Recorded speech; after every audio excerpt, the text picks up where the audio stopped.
Welcome to Texans Unfiltered. Here we go! A Houston football podcast for your Houston Texans.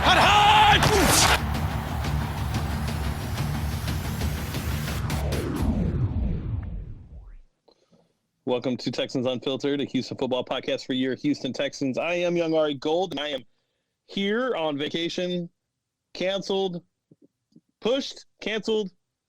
Now I'm here. Whatever. We're here. We're here to talk about Bill O'Brien giving up play calling. Whoa! Everybody is so shocked. Bill O'Brien had his press conference at the Combine. He said a lot. He actually dropped a lot of interesting nuggets today. It was an 18-minute press conference. Lots of interesting facts there. But I think the most important one is the one that everybody was hoping for and is the one that we ended up getting, which was Tim Kelly will be calling plays for the 2020 Houston Texans offense. And, yeah, I mean, I don't know. That's what we wanted, right? Isn't that what we were? That's what everybody else wanted. I don't know. I'm good with it. I'm good with that. I'm good with whatever. It's nice. It's definitely nice to know that there is going to be somebody different handling a very important aspect of the offense. And I think, a lot of people, I had to log into and Cody's here to cancel. Hi, Cody. Hey, y'all. I didn't realize. I thought I was going to be an emergency guest. You are, but you took so long. James found a corner. Okay, well, it might be. No, you're still here. You were the emergency guest, and then I was the emergency guest. Well, glad I could help in a really bad way. So we've got to have a show. I mean, we got to have a show. Yeah. Tell everybody. So now we got to have something. So we're gonna go. Welcome, Cody. Introduce yourself. Hey, y'all. I'm Cody. I guess if we're all going by tags, I'm Sputnik, Sputbutt, aka whatever, all those. I made the website. I've been on here before. Probably all heard me crack a beer. So you get flagged for vaping. I'll probably get flagged for drinking a beer. Yeah, I don't get flagged for vaping anymore. So there's that. But Cody built an amazing website. So, and obviously Cody is a part of the Texans Unfiltered family. So it's always nice to have somebody that can help us. So how am I coming through with you guys? Is there an echo at all or anything? No, you're coming through good. Okay, cool. I'm just up against the corner at my parents' house, so I didn't know if it was just like I'm hearing the echo in my head, so I'm hoping that it's just not coming through here with my AirPods. But dude, I wasn't kidding. You really found yourself a corner. Oh, dude, I'm in my parents' 1972 guest room with like blue lights, my laundry all over the ground, wood beams on the top ceiling. Like, this is the California vintage home. Like this is, and I'm literally in a freaking corner. Like that's me. So, but yeah, no, Cody, I'm glad you were able to come on. I think it's cool. I think you coming on, randomly is always actually a good thing. I like your insight. You're one of the more intelligent Texans fans that we have. You're very, what's the word? We said this word a lot. I forgot what it was. Oh, positive. That's right. You're very positive. I think that, if we had beat the Chiefs, you would have gotten a shirt. If we had beat the Chiefs, I might have died at Twin Peaks. Yeah, that's true. But it was the positive vibes only. We were sitting there. We were brainstorming. We had a line going. Like we had an actual a whole line of shirts that were going to get rolled out. Like the Bill O'Brien, go fuck yourself, or you suck, you fucking suck too. The positive vibes only. Only good things happen. We had Duke we trust. Yeah, we had some good ones. I mean, we can still do positive vibes only shirt. I'm down with that. Can we put your face on it with a thumbs up next to it like this, like positive vibes only, and then just yeah, exactly, corny but funny at the same time. I think it's always good. All right, so we were talking about the press conference. I don't even need to ask you because I already know that you listened to it. So we were talking about the play calling being given up to Tim Kelly. It's what people were were asking for. They were clamoring for it. I deactivated Twitter until about an hour ago when I logged in to cancel the show. And then in my 5 minutes on Twitter, I was able to scroll through just a little bit and see that everybody expects him to not give up play calling, that they expect him to to Bill O'Brien to call plays the rest of the season. And it's another. You're lagging a little bit for me, at least. Frozen. Yeah, James, you froze. Oh, Are you just messing with us again, or did you actually freeze? I think he actually froze. It's some commitment if he's just messing with us. Okay, he was going through Twitter. I'm guessing he's going to talk about people complaining about the move. Yeah, it looks like he's restarting. Yeah, he's good. That's just kind of the common thing I always see is that, I mean, people are am I allowed to cuss on this? I can't remember. Yeah, you can cuss again. We're back to cussing. Cool. This is the lightest cussing, but like people just like to bitch. They just do, and they'll find something to bitch about regardless. I was watching the live stream on Twitter, and like some dude was like, "I can't fucking watch the shit no more," and it was like Bob talking about how Chris Olsen, like he had nothing to do with Chris Olsen being fired. It's like, what? What do you mean you can't watch this no more? There's like, he didn't do anything. I don't know. No, I'm also go on. Sorry. No, you're right. That's exactly how Twitter is. No matter what they do, there's somebody out there that's going to complain. I mean, you got to remember, Twitter puts everybody on an even playing field. It doesn't matter who you are. Doesn't matter what's going on. You're just there with everybody else. You could be, I don't know, you could be famous and you could have your little blue check mark, but other than that, your voice is just as loud as everybody else's on Twitter. And which leads to a lot more negativity. Also, because it's Twitter, you cannot get tone. It's like sending text messages through. So some people are probably just being shitheads. Some people are being serious. Some people are just, literally being trolls to just be annoying. But I mean, when you look at it, the Bill O'Brien is giving up play calling for the second time in his career. The other time he did it was his second year here when he gave over to Godsey. And it's interesting because it's the exact same job description that he's given to Tim Kelly. Tim is going to take over quarterbacks, which is surprising. Carl Smith is moving up to the offensive advisor role. I guess it's very similar to what he had in Seattle. And Tim Kelly apparently is getting full control of the offense. Well, here's a part that I think people are leaving out as well, is the fact that while he is taking over the quarterback room, he is also already the offensive coordinator. So I see a lot of people already talking about how now he's a quarterback. This is the same situation. It's a completely different situation in a lot of different ways. One of the biggest ways is the fact that Tim Kelly has been with Bill O'Brien since 2012. This isn't some guy that has just been around for a couple of years. He's been with Bill O'Brien and the staff since 2012, and he's steadily moved up each year. There's been a change for Tim Kelly, and I think that that's a sign of he's really just been groomed by Bill O'Brien, and now he's going to have the opportunity to show the NFL what he has as far as play calling. Yeah, Bill O'Brien's been setting up Tim Kelly for, I guess, like a head coaching job. He made a comment to somebody last year about he can't give Tim Kelly play calling just yet because he's trying to keep him in the building. I think it also speaks lots of words whenever he got the OC nod over Sean Ryan. Was our last Sean Ryan, who ran away to the Titans, correct? I thought it was Lions. Oh, was it the Lions? Oh, either way, they're all the same. Yeah, it was Lions. It was Lions. Okay. Now George Godsey's in Carolina as the offensive coordinator for Matt Rule. That's interesting. That is interesting. So I will say that.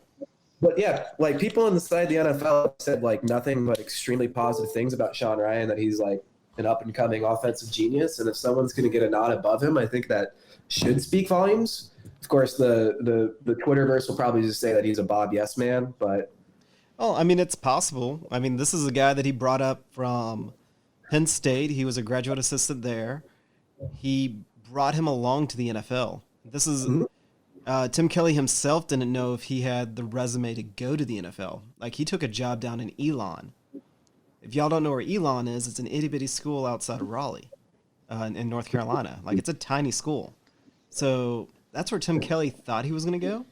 And Bill O'Brien was able to find a place for him on his staff in Houston. But Tim Kelly himself didn't think that he had the resume to go to the NFL. So he's...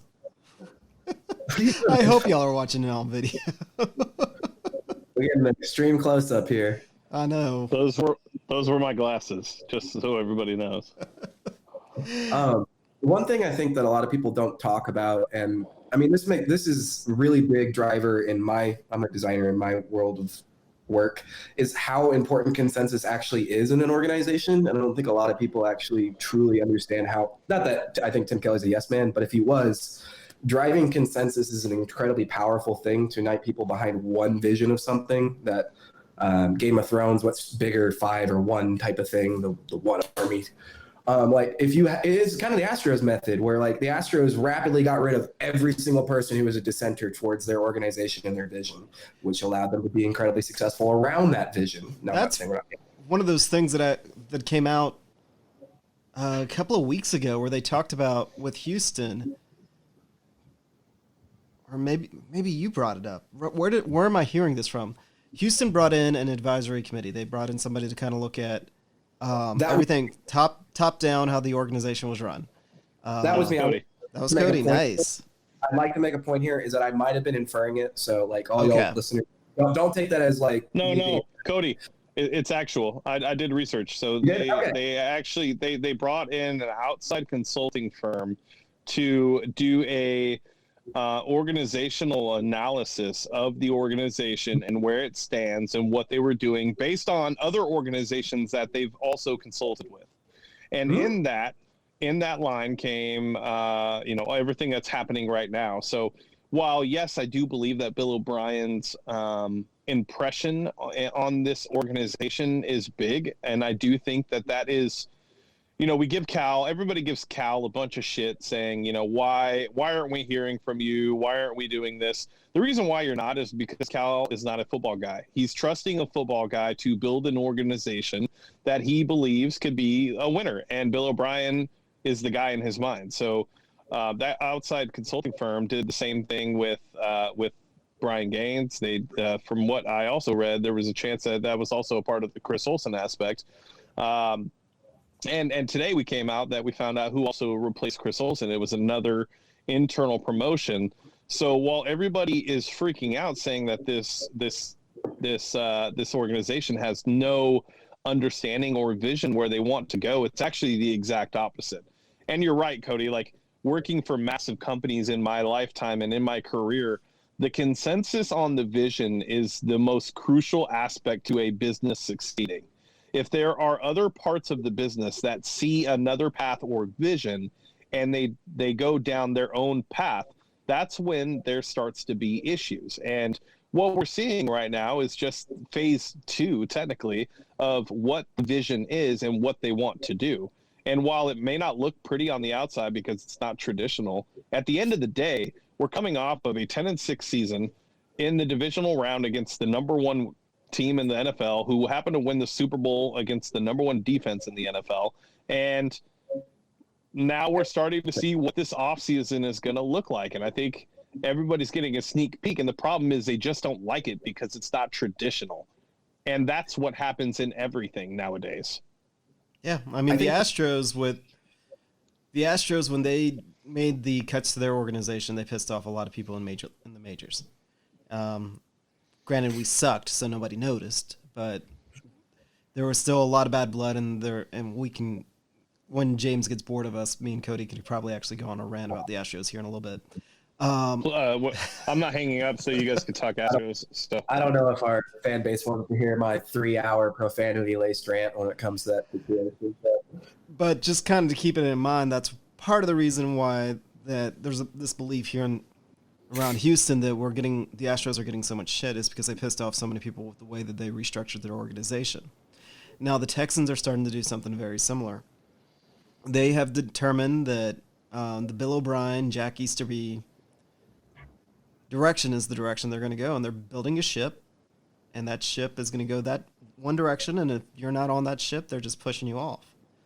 So it'll be interesting. I mean, what else? I really don't know what else to say on that other than what this has now put us in a position of, and my concern is we now have 2 rookie play callers. So Tim Kelly has never called plays at any level. I know Bill O'Brien's according to Bill O'Brien, he's called all sorts of sometimes. Yeah, he said he's called all sorts of plays. He called the entire preseason, and he did call some during the regular season, but we just, here and there. However, his also defense was he had full control of the offense. And then Anthony Weaver on defense also has never called plays at any level of football. This kind of scares me just a little bit. Like, I think both of them are very high potential coaches, and I embrace the moves, but I am a little bit afraid of that. I get that. And I think that's where there's a big reaction is that how we are organizing things and kind of the directions we're going at an organizational level has risk involved and it's not safe. And I think a lot of people are reacting to it's not perceived as safe. That being said, when you're talking about the two rookie offensive coordinator and defensive coordinator, one thing that should be mentioned is we still have Bill O'Brien, who can be a mentor and advisor. We still have Rack to be a mentor and advisor too, as much as people are. I think someone said something in the chat about Vrabel and Rack. I would say that's a totally different situation because we had like 42 injuries, not that much, but an insane amount of injuries in 2016. Actually, I think you're pretty close. I think we ended up 44 players ended up missing time. So. Yeah, but yeah, like I said, I think they're totally different situations, and a lot of people looked at the Rack, at least the Twitterverse, when I say a lot of people, looked at the Rack semi-promotion title change as just a signal that we weren't changing in the right direction. But to me, it's like, I don't know how you can have a coordinator with as much experience as Rack has, who is considered to be like one of the most defensive gurus in the league, and not see that as a good thing for our rookie defensive coordinator. It's some experience. I think a lot of it has to do with just the fact that the season that we had with Vrabel on defense, I think a lot of that is built into it. But I think one of the things that people tend to overlook, and it's one of the things that John brought up just now, was that there's a lot of potential in Tim Kelly and Anthony Weaver. And when you have internal promotions, and whether it's Google or any other company, potential is a big part of why these people get promoted. And you take the struggles, you take everything that happens early on, because eventually the potential will outweigh those negative things that are happening. And even though they're learning pains, there's still things that eventually they're going to figure out. And I think with Anthony Weaver specifically, he's been on the defensive line for so long, and he's such a well-respected coach at NRG that I don't think there's much concern with that. We've heard a lot of things about aggressive defenses and change in personnel and how he's looking at things. Bill O'Brien alluded to it today. It looks like it's going to be a different philosophy on the defense. So while when that happened with Vrabel, we didn't hear a lot of those buzzwords that were happening prior to. A lot of it was keep it the same.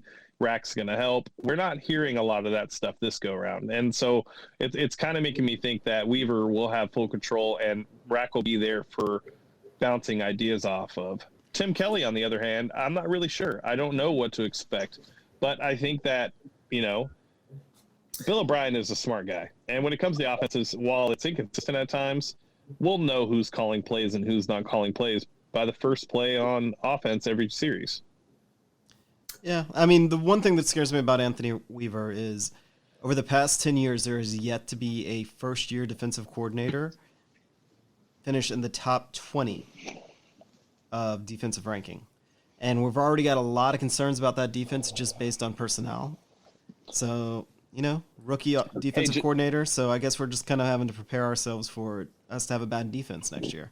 Well, John, let's go back to some other things in history that have never happened, like a quarterback throwing for under 55 miles per hour during the combine and having any success in the NFL. Right?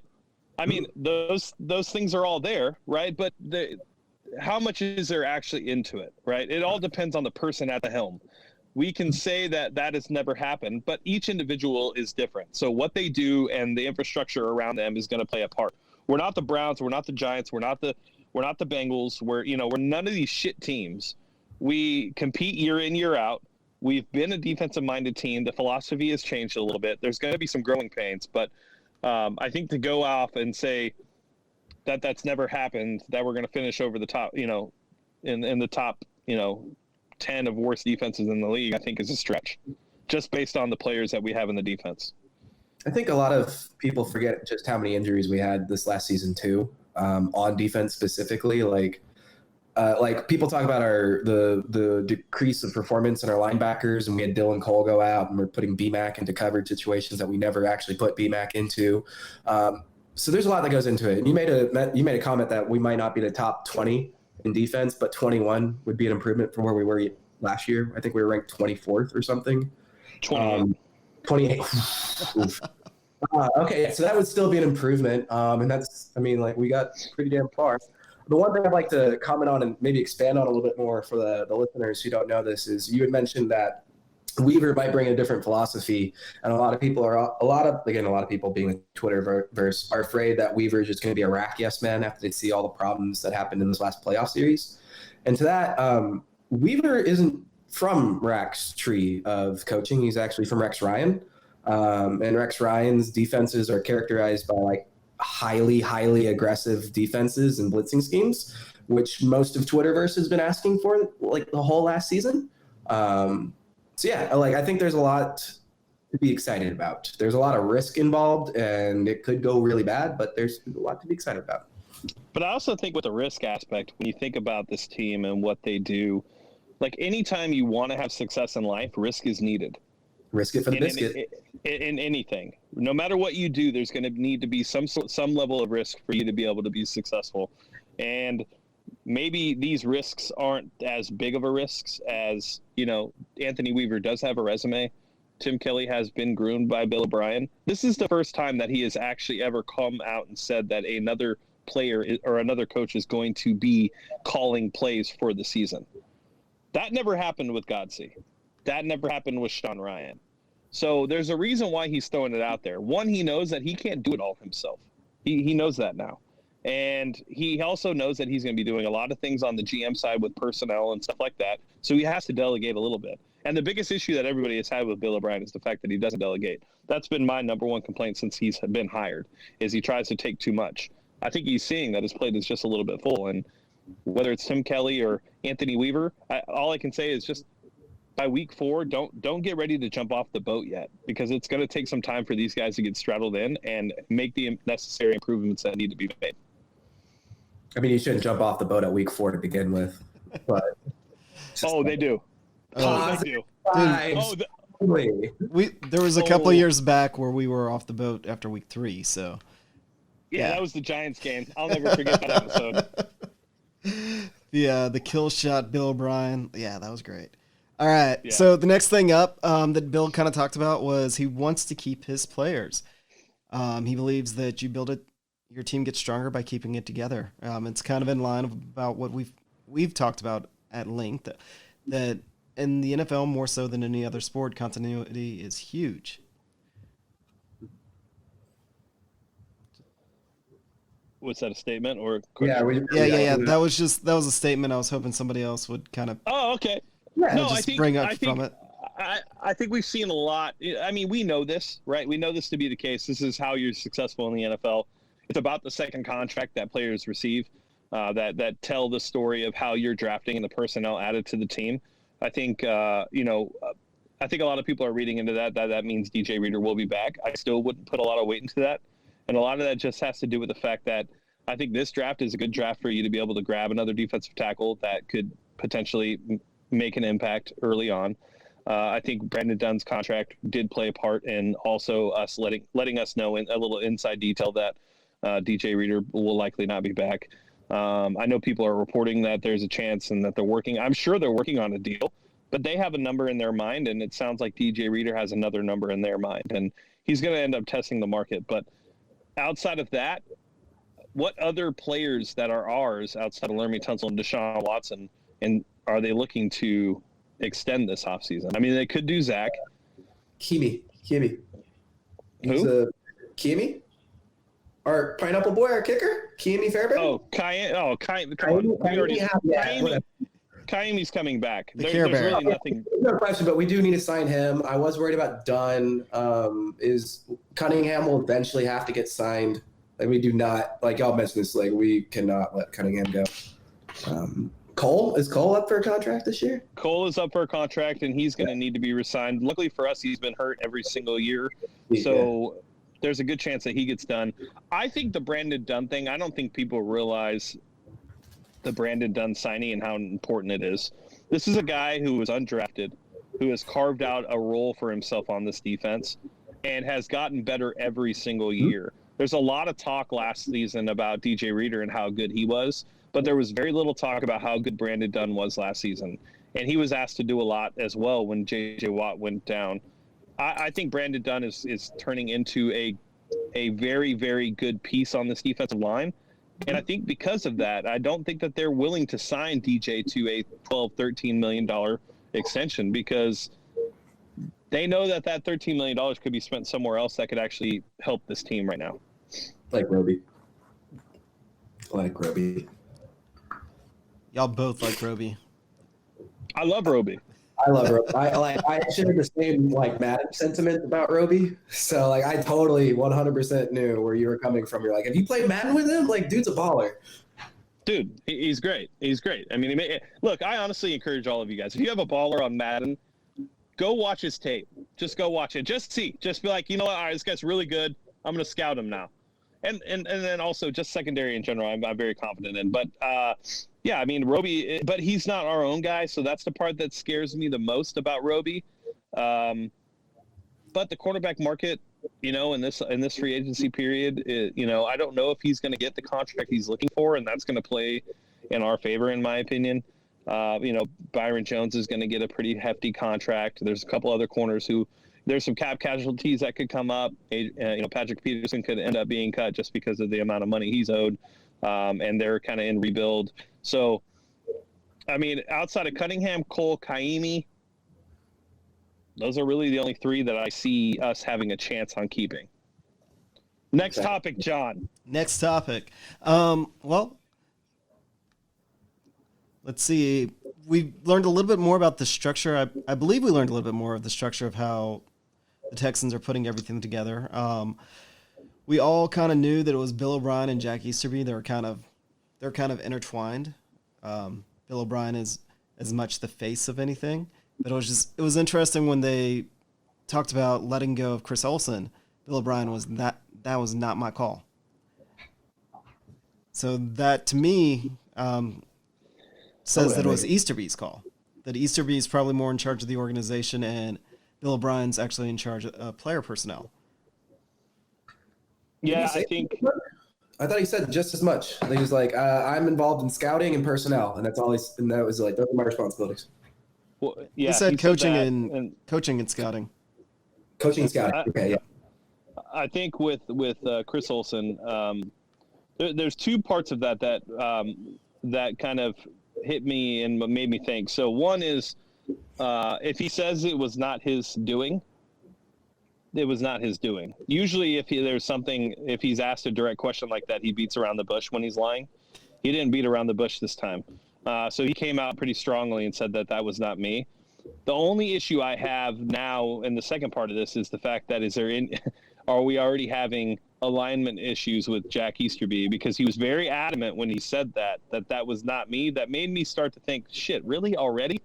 No, I have the exact same thought when Bill O'Brien actually avoids throwing people under the bus to an extent. Of course, he did it with the challenge. He's like, that's not my job, most famously. But other than that, he's pretty good about it.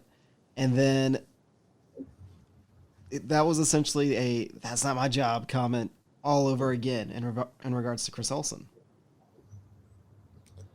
Yeah, and that's kind of the point for me that kind of really bothered me the most, was just the fact that he was so adamant about it that it was just kind of like, But, at the same time, I do know that, with Bill's relationship with Jack, they're not going to agree all the time. And there's going to be some things that they hash out. And this is the beginning of them basically running the organization. So these types of things are going to happen. I get why he would want to keep Chris Olsen there. They're basically rookies in doing all of the front office stuff. So having a veteran that has handled contracts and things like that with the CDA coming up and all the changes potentially happening, I think, Bill O'Brien was probably looking at it like, this is a guy we could have leaned on. Jack Easterby's like, we need new blood. We need to find new ways to do things. And it kind of is what it is. Yeah. Just to answer a confused reader, they fired Olsen, not for Easterby. Easterby fired Olsen, by the way, chat. Sorry. Go. Yeah, and it was it's actually the guy that took over for Olsen, Kevin, a lot of consonants, you don't even, I'm sorry, man. I can't get his name. Kevin was Olsen's right-hand man, so he probably has the exact same philosophy as Chris Olsen. Again, the only thing that we can kind of figure, it goes back to alignment, where Bill O'Brien wants to keep his people. Chris Olsen has been a part of us losing free agents every single year, even all the way back to, Kubiak. So maybe that's part of it, but I'm not sure. And I think we lost James again. So since James is gone, we turn to an Astros show now? I'm down. Or James is gone. Astros. Hashtag fuck the Lakers. Sorry, what? James is back. I don't like you guys. I don't like this dynamic. The one thing that I don't know if it was actually during his briefing or if it was just during the radio show.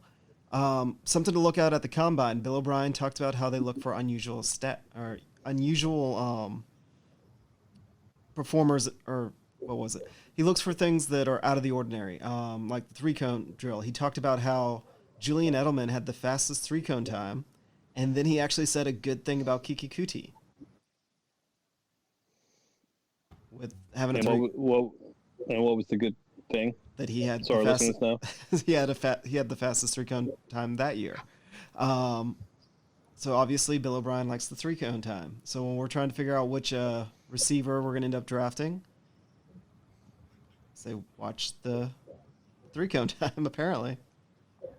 Yeah, I mean, look, this is the year that Kiki has to really get his shit together. We're big proponents of Kiki on the show. We know the impact he has on the offense when he's on the field. But we can't have another season like we had last year. And while, yes, the Bill O'Brien doghouse is a real thing, it's also something that you can get out of. And the way to get out of that is by perfecting your craft and taking practice serious and fixing the mistakes that he sees that you make. And I expect Kiki to be able to make that jump and return to what we thought was possible with him. He's going to need to, especially with Kenny, basically this being Kenny's last season on his contract. If Kiki can put it together, it'll be a nice addition moving into the 2021 offseason. Yeah, definitely. Sorry. No, definitely. I mean, we've all seen what Kiki can do. He can be a target hog once hopefully he gets his act together. Obviously, Bill O'Brien still, this sounds sappy, Bill O'Brien still thinks about him. He's bringing him up at the combine. So he hasn't been completely kicked out of the house. But, it's on Kiki. Apparently, from reports, we are looking for his replacement, though. Always. Me being a giant Longhorns fan, I really want us to draft Duvernay. But we talked to Duvernay, and was it Mills, I think is his name? Mims? I thought it was Mims. Mims. Yeah. I don't follow college football as much as Professor. Yeah, but Duvernay, I think, would actually be perfect. He's stylistically, he's like Deebo Samuel, who I was huge on last year. Granted, we're in Texas here, so I think it's you almost flip it. I can say Duvernay is Deebo Samuel was in the style of Duvernay. Duvernay is just not quite as fast shuttle, but he's shuttle speed, but he's faster straight line than Deebo. But they're both built like running backs. I think Duvernay actually was a running back at one point, and so they're yak monsters. Or that's what you would hope them to be in the NFL, is yak monsters. So that's why I like the idea of that type of player with the Bill O'Brien offense. I think Kiki is closer to Fuller, but from the slot.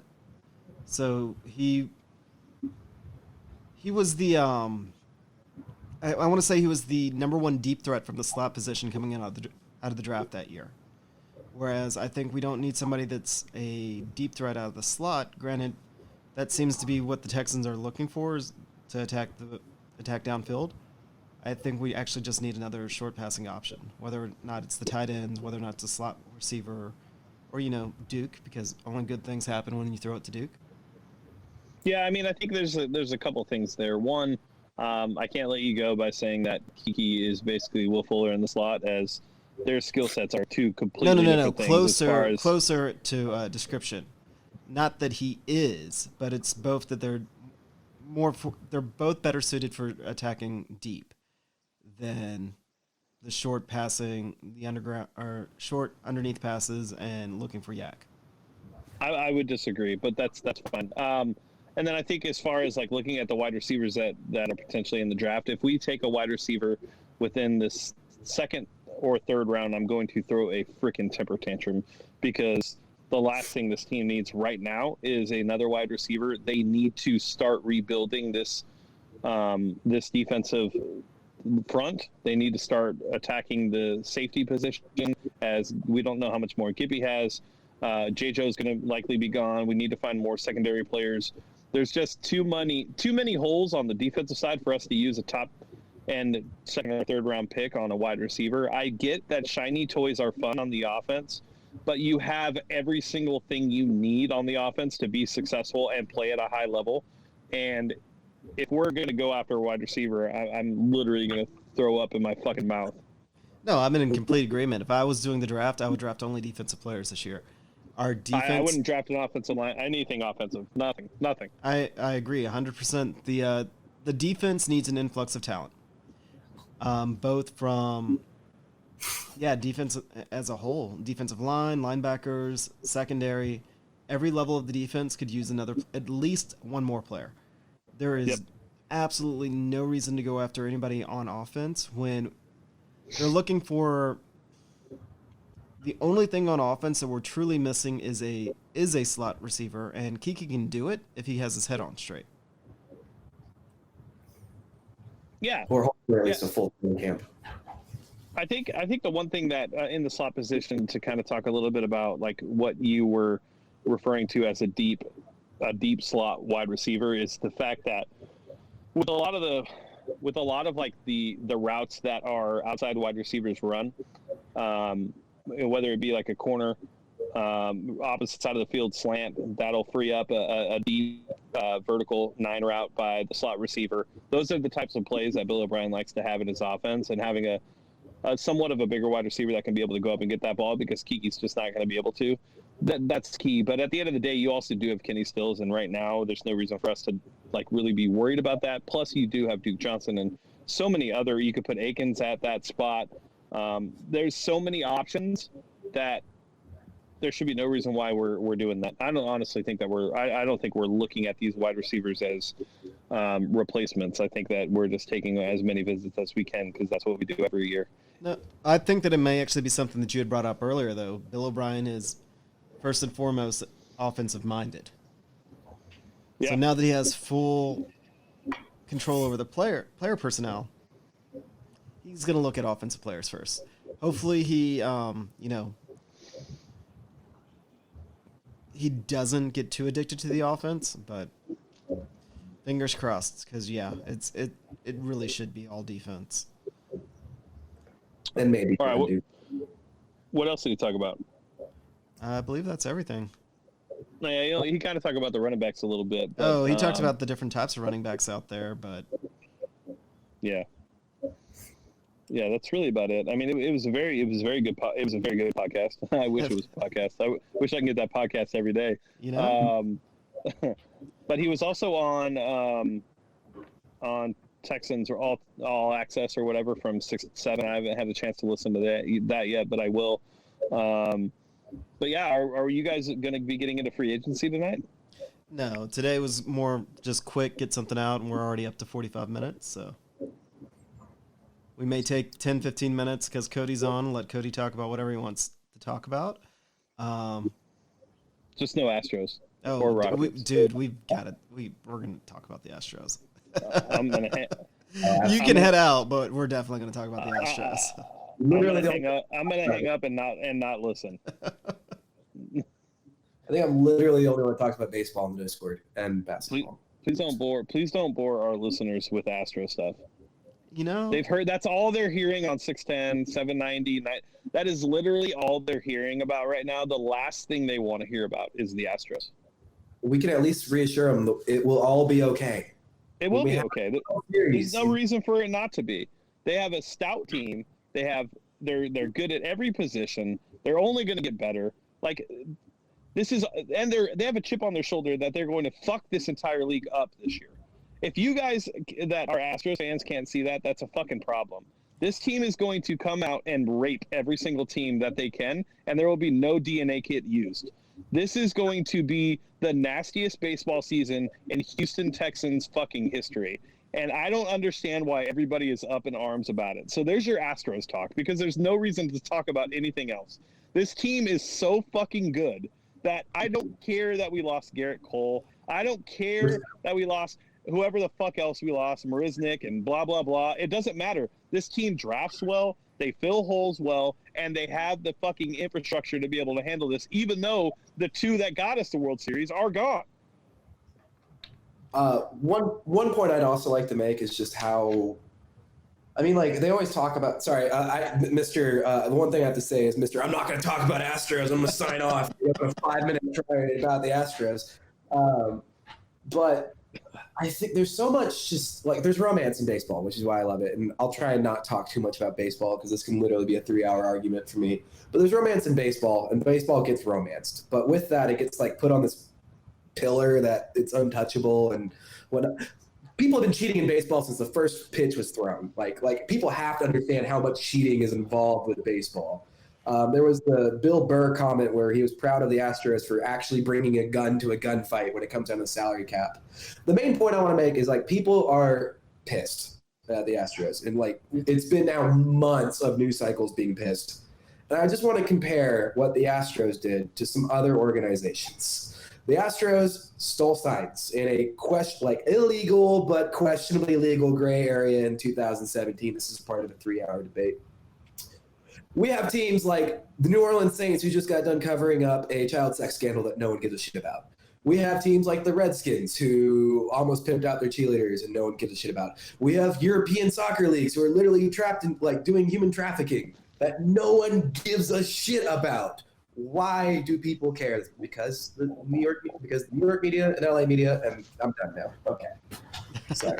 I would just like to point out that here's the thing that people are kind of, I mean, you even kind of missed it. You're comparing wrongs to wrongs. Cheating is a part of baseball. I mean, that's why there's been corked bats. That's why there's spitballs. That's why they talk about at length. There's a guy on Twitter that I can't think of his name right now that has this mile-long thread of all the sign stealing allegations. That's why, no joke, in 2018 there was an article. The first team they talked about was the Dodgers having a room dedicated to stealing signs. Joe Girardi, there's the video of him out there talking about how they did it when he was on Major League Network before he got back into management, like during his whole 2-month break. I mean, it's baseball. You cheat. That's just baseball. It's a whole thing. What pisses me off is John. It's sports. They all cheat. Yeah. You try to get advantage. That's just the way it is. That you look for any advantage that you can get at any given time that's going to help you win.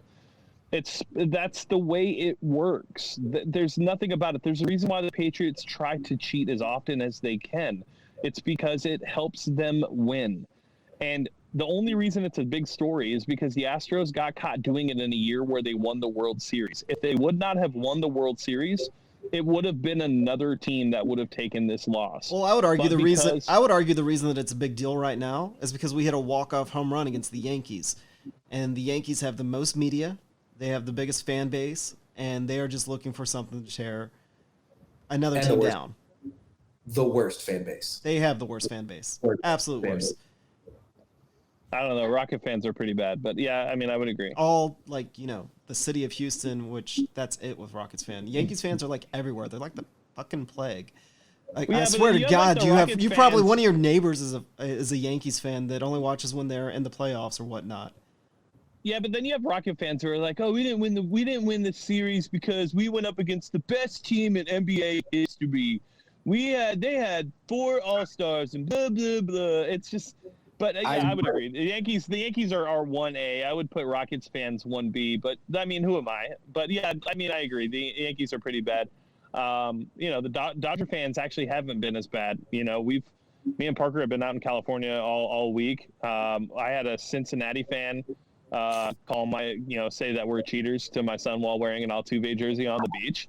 But outside of that, like, Classy. we were walking around. Yeah, he was like, I walked by and said, "It's okay, I'll bang as many trash cans as I can," and then just kept walking. But at Disneyland, I got a bunch of shitty looks. At Knott's Berry Farm, I got a bunch of shitty looks at the beach. But none of them were assholes about it. And to be honest with you, they've all been pretty cool. I've had conversations with people while here. Their fans are passionate, right? But they also understand that their team blew balls in the World Series and left 27 runners in scoring position, and that their MVP Cody Bellinger hit 143 and everything else. So they've actually been pretty cool about it. It's more of just the media being able to garner as many clicks as possible. And the reason why we're seeing this still be a story is because when you post things like this with cheat in the title or headline, it's going to get a click. It's going to become a story. And this is going to be that way through the entire season. So Astros fans just have to understand that you're going to see this. Don't give them any clicks. You know the facts. And I mean, Garrett Cole came out and basically said, like, okay, for all the people saying we've cheated in 18 and 19, it's actually not true. Like, we didn't do it at all when I was there. You can talk about picking up. Go ahead, Cody. I just wanted to clarify this because there's a whole Manfred report and whatnot.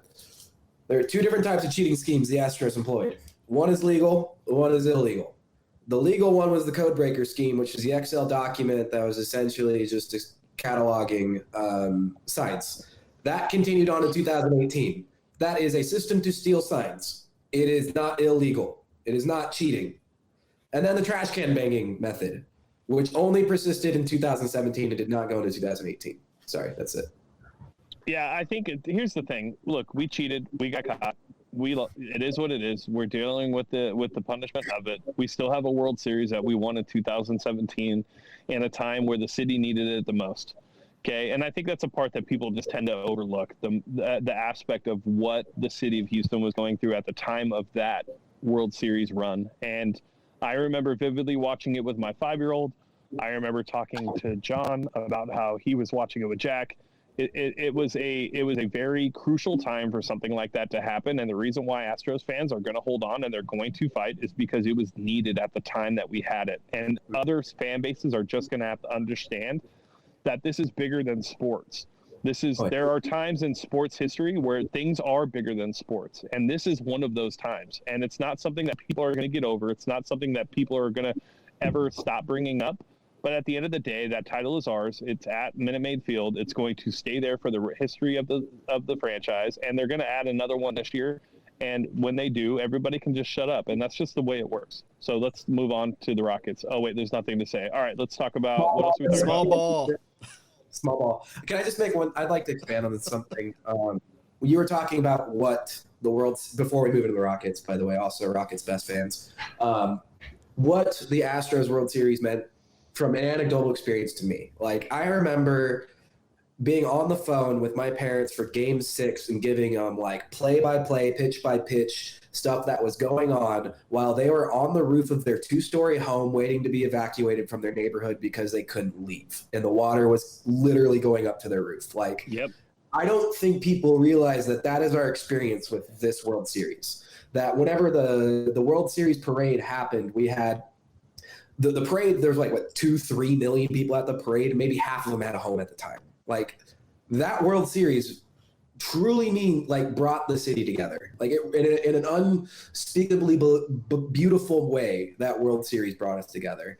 And to just have people like shit on it and shit on the fans, especially for supporting the team that they just grew up around, is just bad. Yeah, Anyway. It's because the same as the Saints. It's the same as the Saints when Katrina happened, right? Like that Super Bowl was needed.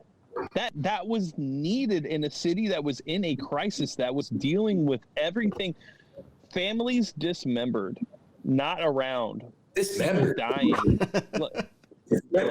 Decapitated, the whole big thing. We buried it. I mean, he may be technically right. So Katrina was bad. So. But Katrina was awful, and what it did to the city was it united them at the end. And it's very similar to the Astros. One quick story about Disneyland. We were at Disneyland, and there's a show for anybody that's ever gone. It's called Fantasmic, and it's the best show you could ever see in the world at Disneyland. There's nothing better. It's just incredible. But you have to have fast passes to be able to have reserved seating. Well, me and Parker couldn't get any because we wanted to ride all the rides. And so we stood behind the reserved seating, and an Astros fan from San Diego saw my hat and saw Parker and was like, snuck us in and let us just stand right there with him while I had Parker on my shoulders. And we just talked about how he drove to Game 7 from San Diego. It was the greatest day of his life. And he was just so excited about feeling it. And he was probably a 52-year-old man saying that was the best day in sports history for him. Those types of moments and memories are things that people will forever remember. And while, yes, the media is going to shit on us and do everything they can, at the end of the day, those memories and moments that these fans felt will never, ever be taken away. And that's a part that we love about sports. That's what makes sports so amazing, is that we can feel these types of feelings, and it kind of is what it is. Yeah, no, in agreement. All right, well, Cody, what else you want to talk about, dude? Well, I do want to actually talk about the Rockets. If we're going to talk what about is there to talk about? That your team got demolished by us, and we had several players out, and that y'all are just sitting on a first seed and not the best team in the West, and just y'all better get ready for that first round exit. It's going to be really unfortunate for you guys. Oh, you paid so much money for LeBron and AD, and you're just going to have a first round exit? That sucks, don't you know? I know you're not talking about money, considering what you did with Russell Westbrook and James Harden, but let's also talk about the fact that when you guys don't hit, which we've seen multiple times in every series in the Western Conference Finals, in other series where you guys have been bounced, you guys aren't hitting threes, which is normal in a series because James Harden isn't clutch, then we'll have the same exact situation that we've had for every year, where you guys will say, well, this isn't fair either. We ran into Anthony Davis and LeBron James. So you guys could talk all you want. I'll get you a regular season trophy for the regular season win in the Lakers, because it'll be the only hardware you guys will ever have in Houston as far as the NBA. I'll get you a Letterman's jacket because Houston's big on that. No, those don't count. And then, yeah, so that's fine. Oh my God, by the way, I hate that narrative that like all of Houston's championships don't count. Oh, the Rockets only won because Michael Jordan retired, and then we won the next one the next year when he was back. So who gives a fucking shit? I only use that when I know I'm dealing with a red rowdy. I actually believe that they deserve those championships, and they were great teams. But when I deal with people like you, I like to bring up the whole Michael Jordan didn't play thing, because it works really well. And it gets finger wagging happening on YouTube, which is great. Finger wagging is always the best. Same thing from you, sir. I know you're mostly just trying to piss me off. I don't know if there will still be a podcast if the Rockets and the Lakers meet in the playoffs this year. Oh, there will be, because I'll be celebrating a 4-game sweep, but that's fine. Go ahead. Oof. The narrative that James Harden is not clutch is completely false. Like he has one game where he was not like clutch in the 27. Is that the game Chris Paul went down? Yeah, he was already down. Yeah. When he was needed the most. Yeah. No, go ahead. I mean, he's an old-acting man who has hamstring issues. No, yeah, he was needed the most. What was his name? James Harden. He was the star player on the team. Needed to step up and be able to deliver. No, I get it. Not clutch up. So tell me more. He also got, like, if we're going to talk about the 27 missed free throws, we should talk about the one that were taken away from the refs, because he was apparently not in the act whenever he was shooting it, and the ball was in the middle of going through the net. But let's not. James Harden has better. Let's talk about the 23 playoff stats. James Harden has better playoff stats in the regular season. Let's just go with that, by the way. Okay. Like, if you want to just go look at his stats, like he has a higher shooting percentage, more efficiency, yada, yada, yada, maybe less, but overall he just has a greater efficiency and higher shooting percentage. We are right now shooting at about a 51% from threes, and we have multiple shooters who can shoot threes besides James Harden. Oh, and we have Russell I'm not fucking gonna lie, Westbrook. that actually kind of terrifies me. 51%. Yeah, right. Yeah, It should. like, It definitely should. It continue definitely that. should. But go ahead, buddy. I want to keep hearing your stats. I hate agreeing with James, but that scares the shit out We of me. don't need to shoot 51% to win games. We just need to shoot league average of 36-ish%, and we will win our games. But we also have now multiple shooters who can shoot threes. All of our people besides Westbrook can basically shoot threes. And then we have Russell fucking Westbrook, who dominated AD earlier. Dominated AD. Dominated AD. Yeah. Anyway, I look forward to the playoffs, man. It's going to be fun. I can't wait to talk. Here's the best part about all of this is, and I'm not a Rockets fan, but I watch a lot of games. The fact that the number one Rockets fan I know didn't bring up how great you guys are playing on defense with the small ball tells me how much of the game you actually watch, and that's what makes me You most didn't get scared. the platform to talk about it. I'll talk about it. If we don't talk It's about scary. Robert Covington leading block shots right now with what 3 blocks, or like he is averaging 3 block shots or something a game, 2 and 2.8, something around there. Literally has the number 1 block shots in the games right now. He had 15 over 3 games. I mean, Correct. And it's the perimeter defense to me that when I watch the Rockets, and I'm on record, I've tweeted it out. This team is very fun to watch. I think they are doing a lot of different things that, this is the part that people, and part of it is a Houston narrative thing. Sure, I guess you guys like to do that where you say the media doesn't respect you. I don't buy into that. I buy into the fact that they don't respect Houston because they don't ever do anything. That narrative changed with the Astros. It hasn't changed with the other 2 teams for a reason. But I will say this team is fun, and what they're doing is extremely fun to watch. They're hustling. D'Antoni's making adjustments, which he has not done in previous years. It looks like he's actually coaching in the way that he should be coaching, and I think this team is really good. If they bounce the Lakers in the playoffs, I wouldn't be surprised, because the way that they play basketball is a matchup nightmare for the way that we play. But at the end of the day, I'm always going to ride with the Lakers because that's my team. And then also, I believe LeBron James is just a better player than anybody you guys have. And I also think Anthony Davis is a better player than anybody you guys have.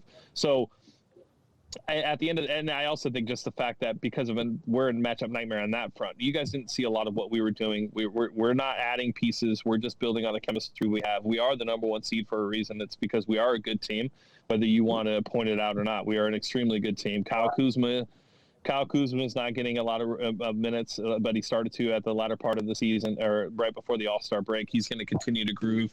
The way that we played against Boston was awesome. I just think that, Avery's starting to hit. There's just a lot of moving pieces to this Lakers team that people aren't realizing. Alex Caruso is starting to get more minutes.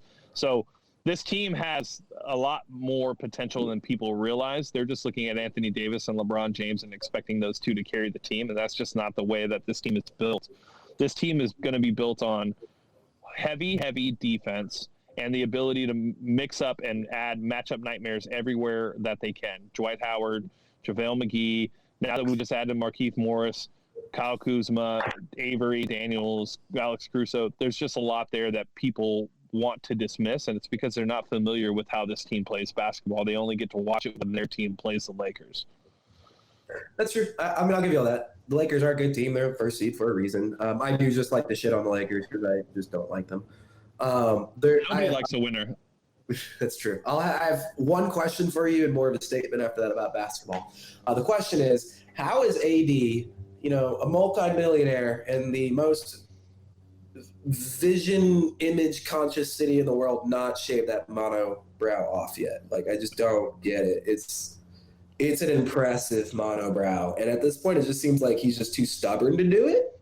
But anyway, that's just more. One, I thought you were going to ask me a Kobe question and bring up the Kobe James Harden thing, and I was going to have to hang up. 2, I'm not bringing up Kobe. It's too soon. Okay, thank you. 2, I think that, he's just embraced that his entire career. And I just don't see it ever going away. I think it's something that, it's like if you do shave it, you're going to get murdered for it. And if you don't shave it, they're going to just get, like, what else can you say about it at this point, right? Like, it's like making fun of somebody that has a huge mole on their face. Like, it's funny, and then after a while, it's just like, yeah, all right, buddy, we get it. There's another mole joke. That's cool, dude. Moly.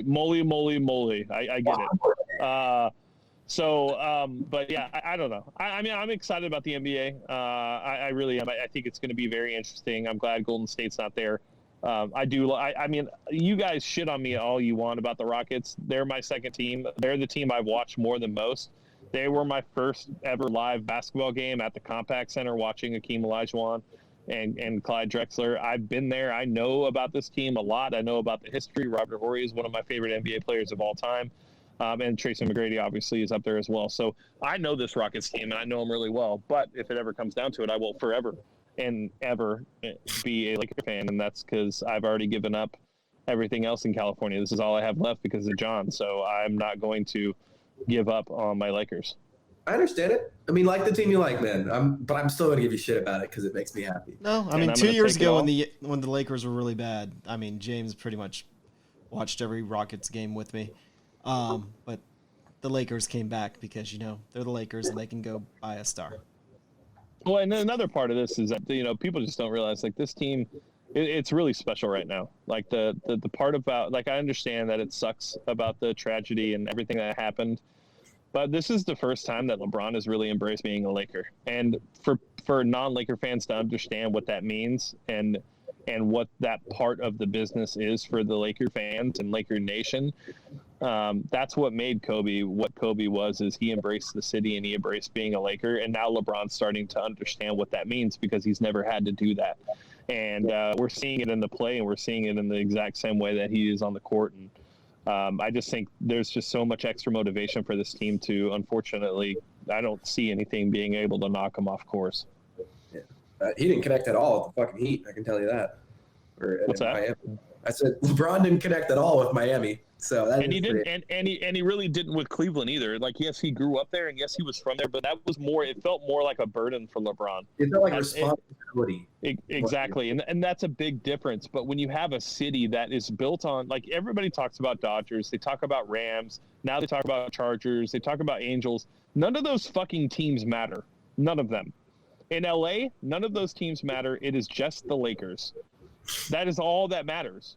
There's a reason why they sell out every fucking game, even when they only win 27. It's because they are the Lakers, and we know that they're going to be good. So LeBron embracing being a Laker, it's a much bigger thing than people realize. And I've hated LeBron his entire career. But now he's your guy, so you have to love him. I understand that.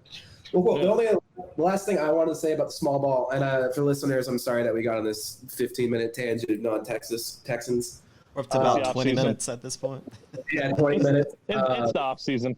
Even baited James into an Astros discussion, so we're all good. We're all good. The one thing I really like, and I don't think a lot of people are really giving credit to the small ball lineup, is just everyone wants to say it's new. Small ball's never been done like this before. But as far as the whole strategy, as far as what the Rockets are doing, it's very similar to like a Kobe, Shaq Lakers, just pushing it inside, kicking it back out whenever it's not there, and creating ISOs. Now, ISOs were created with Shaq in the paint, and this time the ISO is just being created at the perimeter by Harden. Like, it's the same thing. Get a 2-on-1, drive it in the middle. If you can't shoot it out, and go for 3. It's just got a little bit different window dressing on it, or whatever that phrase is. I don't know. Like you said, it's super fun to watch. Even the people that complain about Harden dribbling 30 times and then shooting and never doing anything, like that style of Rockets basketball is no longer here, even though I don't agree with that statement. And it's legitimately fun to watch. Like, the hustle is there. It's high energy. It's fun. I like it. Anyway. Well, here's the thing. I'll add to that. I don't know if I like that comparison, but I understand where you're going as far as the ISO and Shaq made it himself. Shaq made it himself. Yes, but at the end of the day, I will say this has been done before, and I don't know why basketball people that really study the game have not brought up the Phoenix Suns with Kevin Johnson.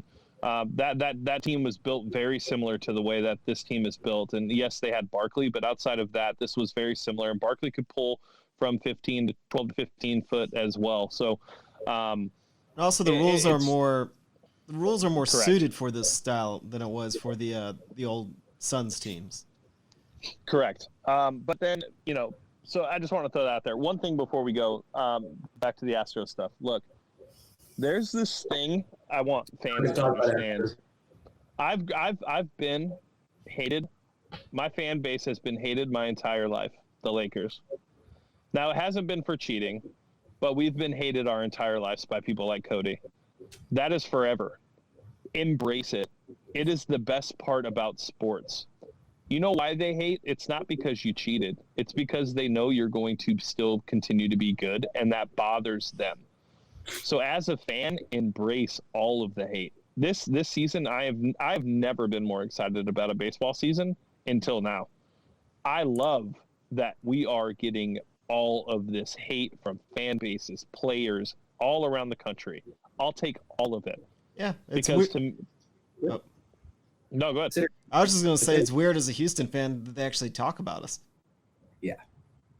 I think that's one of the biggest culture shocks is that we're actually being talked about and being talked about like a big market, and it's just weird. For my advice to all Astros fans out there, if you get into any petty arguments online on Reddit, Twitter, whatever, with people who hate Astros, just link them to the GIF of Verlander raising the commissioner's trophy and just tell them Ho's mad. Ho's mad. That's all you got to do. All right. With that being said, I am Youngarigold signing off for Texans Unfiltered. We will be back to our traditional layouts and shows next week. We will get into defensive free agents, and the week after that, we'll get into offensive free agents. We do have enough time. I think it's 3 weeks until actual free agency begins, March 17th, if I believe, John. So we have 3 weeks, so we have enough time to be able to go over all this. You guys will be hearing a bunch about it now as we're getting closer. But with that being said, I'm Youngarigold. I'll catch you guys next week. Signing off for Cody and John. We'll talk to you all next week. Loved this episode of Texans Unfiltered? We'd love for you to be a Patreon supporter. Your support allows us to provide you with the best Texans podcast possible. You can also follow us on Twitter and Instagram at HoustonFBPod and everywhere podcasts can be found. And join our community on www.texansunfiltered.com or on Discord at Texans Unfiltered. Thank you for listening. Until next time.